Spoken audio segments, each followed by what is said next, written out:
है कि वहाँ पे घोटाला हो रहा है, चंदे का पूरा बड़ा स्तर पे घोटाला किया जा रहा है, तो क्या लगता है कि अब समाजवादी पार्टी सही बोल रही थी?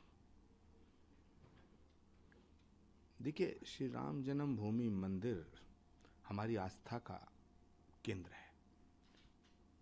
ये किसी फैक्ट्री में, किसी बिजनेस हाउसेस में, किसी लाला जी की दुकान में चोरी नहीं हुई है। ये भगवान श्री राम के मंदिर में चोरी हुई है। ये बड़ा सवाल है। करोड़ों हिंदुओं की आस्था को ठेस पहुंची है। तो श्री राम जन्मभूमि मंदिर ट्रस्ट के सारे पदाधिकारी बड़े ईमानदार हैं, सम्मानित हैं। उनकी निष्ठा पे, उनकी कार्यकुशलता पे, उनकी श्रद्धा पे कोई सवाल नहीं है, कोई सवाल नहीं उठेगा, कोई सवाल या निशान नहीं है। लेकिन एक बड़ा सवाल पैदा होता है, आखिर इन चोरों को बचा कौन रहा था? चोरी तो हुई है ना। तो जहां तक सवाल है समाजवादी पार्टी का, कांग्रेस पार्टी का, समाजवादी पार्टी और कांग्रेस पार्टी ने हिंदुओं के साथ इतने पाप किए हैं कि उनका प्रायश्चित होना मुश्किल है। लेकिन अगर सारे चोर मिलके ये कह रहे हैं, सारे चोर मिलके ये कह रहे हैं कि भाई यहां चोरी हो रही है, इसकी जांच होनी चाहिए, तो उसकी जांच होनी चाहिए। उसकी जांच हो रही है। अगर चोर भी कह रहा है कि भाई चोरी नहीं होनी चाहिए, तो उसका समर्थन करना चाहिए। श्री राम जन्मभूमि ट्रस्ट के सभी पदाधिकारियों को नैतिक दायित्व का निर्वहन करते हुए, नैतिक मूल्यों का निर्वहन करते हुए अपने पदों से त्यागपत्र दे देना चाहिए। क्योंकि ये मर्यादा पुरुषोत्तम भगवान श्री राम की जन्मभूमि का मंदिर है, जिन्होंने एक सवाल उठने पर माता जानकी को राजमहल से वनों में भेज दिया था। हमें उनका अनुसरण करना चाहिए। श्री राम जन्मभूमि ट्रस्ट के जितने पदाधिकारी हैं वो बहुत सम्मानित हैं। उन्होंने पूरा जीवन खपाया है भगवान श्री राम के मंदिर के लिए। लेकिन करोड़ों लोगों की आस्था को ध्यान में रखते हुए, करोड़ों लोगों की भावनाओं को ध्यान में रखते हुए, और श्री राम, प्रभु श्री राम के आचरण और उनको मर्यादा पुरुषोत्तम कहा गया, उनके जीवन को ध्यान में रखते हुए अपने अपने पदों से त्यागपत्र देना चाहिए। स्वामी जी, टीएमसी के सांसद हैं महिमा मोइत्रा, वो कह रही हैं कि इतना पैसा, इतने करोड़ों रुपए का गबन, सोना चांदी का गबन, ईंट आई थी, खड़ाऊ आए थे, सब गायब कर दिए। और दूसरी तरफ कहती हैं कि मध्य प्रदेश में जो मुख्यमंत्री हैं वो उज्जैन में ज़मीनी घोटाले में इन्वॉल्व है, उनका पूरा परिवार उसमें इन्वॉल्व हो रहा है। देखिए, महुआ मोइत्रा ठीक उसी तरह से ज़्यादा बोल रही हैं जैसे और एमपी बोला करते थे। अमित भाई का फोन जाएगा, उन्हें जा नहीं रहा अभी, वो खुद टीएमसी के खिलाफ बोलना शुरू कर देंगे। तृणमूल कांग्रेस में ममता बनर्जी को हटा दिया है, तो क्या लगता है कि क्या प्रेशर था या कांग्रेस के साथ गठबंधन होने जा रहा हम लोग?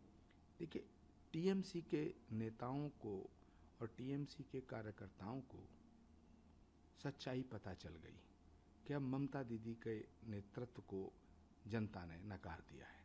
लेकिन उन्हें सद्बुद्धि आ गई, टीएमसी के कार्यकर्ताओं को सद्बुद्धि आ गई। लेकिन कांग्रेस के कार्यकर्ताओं को और नेताओं को कब सद्बुद्धि आएगी? जिस तरह टीएमसी के लोगों ने ममता दीदी को हटाया है, अगर कांग्रेस पार्टी के लोग, कांग्रेस पार्टी के नेता राहुल गांधी जी को हटा दें तो ये देश बच जाएगा, इस देश का भला हो जाएगा।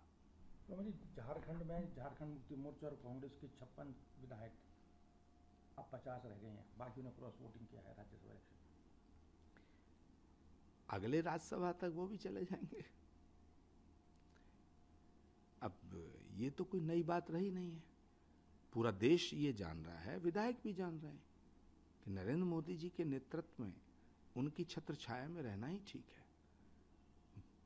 विधायक भी ये बात जान रहे हैं, सांसद ये बात जान रहे हैं, जिन्हें विधायकी का चुनाव, विधायक का चुनाव लड़ना, वो भी जान रहे हैं, जो विधायक बन चुके वो भी जान रहे हैं, पूरा देश जान रहा है कि कश्ती अगर पार करनी है, करानी है, तो नरेंद्र मोदी जी के नेतृत्व और उनकी छत्र छाया में ही पार होगी।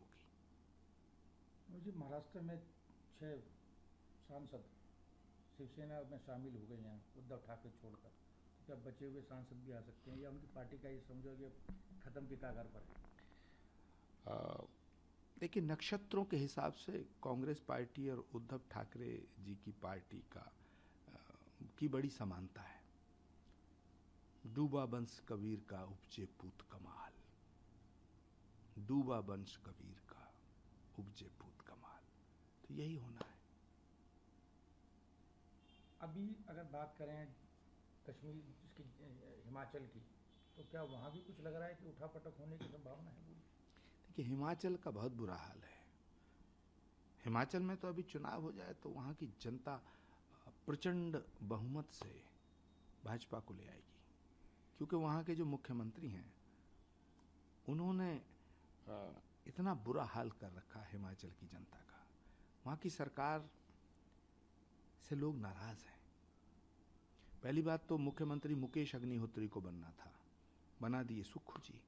ये भी राहुल गांधी जी का ही फैसला था। तो राहुल गांधी जी का हर फैसला कांग्रेस को कमजोर और कांग्रेस को बर्बाद करने का काम करता है। हिमाचल में भी वही हो रहा है। जब अयोग्यता को योग्य लोगों के सिर पे बैठाया जाएगा तो उसका परिणाम यही होगा।